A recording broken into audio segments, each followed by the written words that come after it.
যে দর্দ দিল কি ওয়াসিতা पैदा किया इंसान को दर्द दिल की वास्ता पैदा किया इंसान को वरना तो हद के लिए कुछ कम न थे कुर्राबिया। কবি বলতেছেন দেখো যে আল্লাহ পাক আমাদেরকে সৃষ্টি করেছেন অন্তরের মুহাব্বতের জন্য। কিসের জন্য? মুহাব্বতের জন্য। কেমন করে এই মুহাব্বত আমরা বুঝবো কেমন করে? দেখেন মানুষ সৃষ্টির যে প্রক্রিয়া, হযরত আদম আলাইহিস সালাতু ওয়াস সালামকে যে সৃষ্টি করেছেন, এই সৃষ্টির মধ্যে আল্লাহ তাআলা মানব জাতিকে ডেকে ডেকে বলতেছেন, হে মানব জাতি, তোমরা কি মনে করো যে আমি তোমাদেরকে ভালোবাসি না? ভালোবাসার সর্বপ্রথম বহিঃপ্রকাশ হলো এই পৃথিবীর বুকে যত মাখলুক আছে সমস্ত মাখলুকাতকে আমি সৃষ্টি করেছি আমার কুদরতি ভাবে। কিভাবে? আল্লাহ তাআলার কুদরত কি? এই দুইটি হরফ নিয়ে একটি শব্দ কুন মানে হলো হয়ে যাও, বাস আল্লাহ তাআলার অন্তরের সাথে ওই জিনিসটি হয়ে গেছে অটোমেটিক্যালি, ফায়াকুন, সে হয়ে গেছে। সুবহানাল্লাহ, কি হয়ে গেছে? হয়ে গেছে, যেই জিনিসই হোক না কেন। অথচ মানুষের যখন সৃষ্টির কথা চলে আসলো তখন মানুষের ব্যাপারে আল্লাহ তাআলা বলতেছেন, বান্দা তোকে আমি সৃষ্টি করেছি নিজ হস্তদ্বয় দ্বারা, কুদরতি হস্তদ্বয় দ্বারা। বলুন না সুবহানাল্লাহ। সুবহানাল্লাহ। এর চেয়ে বেশি মহব্বত আর কি হতে পারে?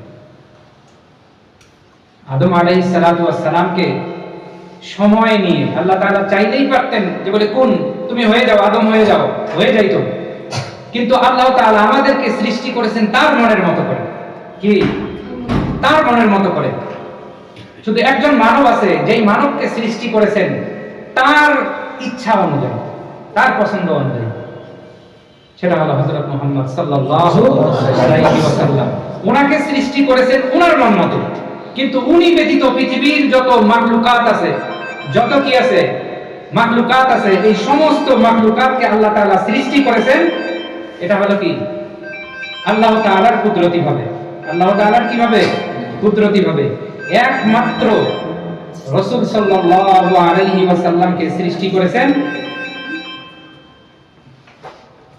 এই রাসূল সাল্লাল্লাহু আলাইহি ওয়াসাল্লামকে সৃষ্টি করেছেন একমাত্র তারই মনের যে চাহিদা, মনের যে ইচ্ছা, মনের যে বাসনা, মনের যে সৌন্দর্যতা, এই সৌন্দর্যতা নিয়ে আল্লাহ পাক রব্বুল ইজ্জাত রাসূল সাল্লাল্লাহু আলাইহি ওয়াসাল্লামকে কি করেছেন?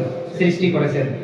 এই যে ওনাকে যে ওনার মন মতো সৃষ্টি করেছেন, এই কথার উত্তর দিতে রাসূল সাল্লাল্লাহু আলাইহি ওয়াসাল্লামকে আরশে আযিমে দাওয়াত দিয়ে ওনার সামনে আয়না ধরেছেন, বন্ধু দেখো যে তোমাকে যে তোমার মন মতো সৃষ্টি করেছি তোমার পছন্দ হয়েছে কিনা। সুবহানাল্লাহ। এটা কিসের জন্য? রাসূল সাল্লাল্লাহু আলাইহি ওয়াসাল্লামের মুহাব্বতে। কেননা পৃথিবীর বুকে আল্লাহ তাআলার সাথে মুহাব্বত প্রতিটি মাখলুকাতের আছে। আল্লাহ তাআলা প্রতিটি মাখলুকাতকে কি করেন? পছন্দ করেন। কিন্তু রাসূল সাল্লাল্লাহু আলাইহি ওয়াসাল্লামের মতো মুহাব্বত অন্য কোনো মাখলুককে করেন। সুবহানাল্লাহ। আমাদেরকে সৃষ্টি করেছেন কিসের জন্য? বলেন কিসের জন্য? ভুলে গেছেন? মুহাব্বতের জন্য। কিসের জন্য? মুহাব্বতের জন্য। এই জন্যই তো যখন বলেছে আল্লাহ পাক রব্বুল ইজ্জাত কোরআনের মধ্যে যে ওয়াইদ ক্বালা রাব্বুকা লিল মালাইকাতি ইন্নী জাঈলুন ফিল আরদি খলিফা, যে আমি পৃথিবীর বুকে আমার খলিফা, আমার প্রতিনিধি আমি সৃষ্টি করতে চাই। আচ্ছা বলেন দেখি, একজন প্রেসিডেন্ট বা একজন চেয়ারম্যান তার প্রতিনিধি বানায়, তার সামনে যারা যে সমস্ত ব্যক্তিবর্গ থাকে তার সাথে যে উঠা বসা করে, সবচেয়ে এমন একজন ব্যক্তিকে নির্ধারণ করে যেই ব্যক্তিকে ওই চেয়ারম্যান পছন্দ করে না। হ্যাঁ না কিছু বলেন, আমার কথা বুঝতে পারেননি মনে হয়। একজন চেয়ারম্যান তার প্রতিনিধি বানায় এমন একজন ব্যক্তিকে যাকে চেয়ারম্যান পছন্দ করে না। আমার কথা বুঝতে পারেননি? হ্যাঁ না কিছু বলেন, যদি না হয় না বলবেন, হ্যাঁ হলে হ্যাঁ বলবেন। আমি বলতেছি একজন চেয়ারম্যান মনে হয় তার প্রতিনিধি নির্ধারণ করে তার অপছন্দের মানুষকে। হ্যাঁ না করে না? তাহলে কাকে পছন্দ মানে নির্ধারিত করে?